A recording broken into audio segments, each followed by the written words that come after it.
I'm Grace Hudson. I'm the properties director at Kansas City Repertory Theater.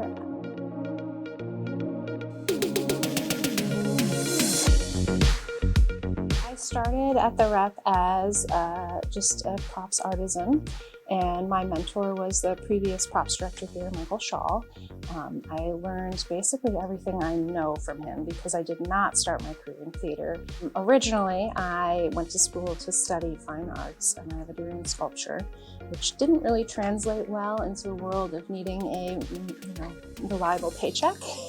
So when I graduated, I did an internship as a painter at a theater in St. Louis, and I sort of fell in love with the process of working with a group of people to create this, basically a large art installation is how I thought of it. And from there, my skills as a sculptor really translated well into working in the props department. So I was able to use my woodworking skills, and my painting skills, and my welding skills.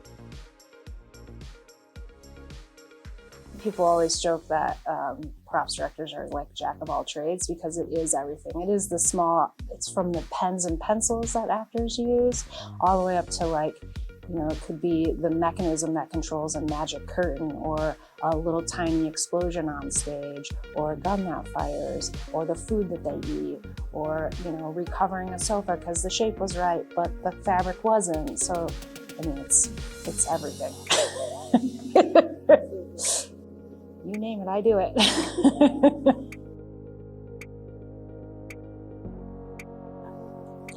So our process for propping Flood started about a year ago. I take the script and I do a read through of it, and I make a kind of a quick and dirty props list where I can budget off of that. I have a meeting with the director and the designer, and we sort of talk through what the goal of this production is and what everyone is envisioning.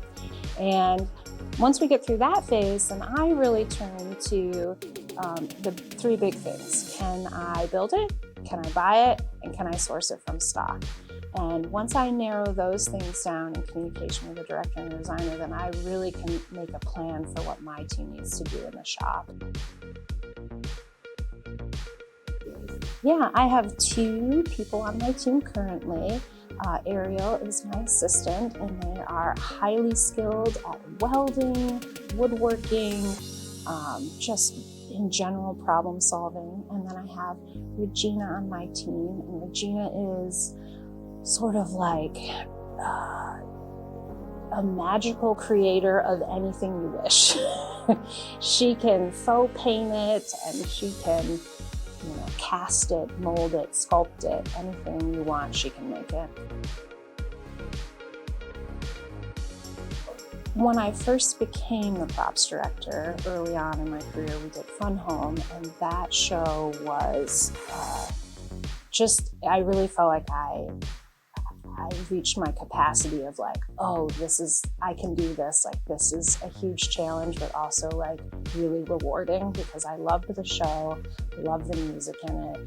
The props were large, and there was a lot of moving parts, and it was just a pretty exciting thing to realize that this is a big show, and I did it, and my team did it, and it was really exciting. I had so much fun propping that show because I got to go to all the thrift stores in town and just hunt for the good stuff. Yeah, 2 coffins that had to open and close and be danced on. And that was a challenging thing, actually, because we could have quickly mocked up a foam coffin, but then knowing that they had to stand on top of them, I was like, okay, we have to build this thing like a tank, and they still have to move it.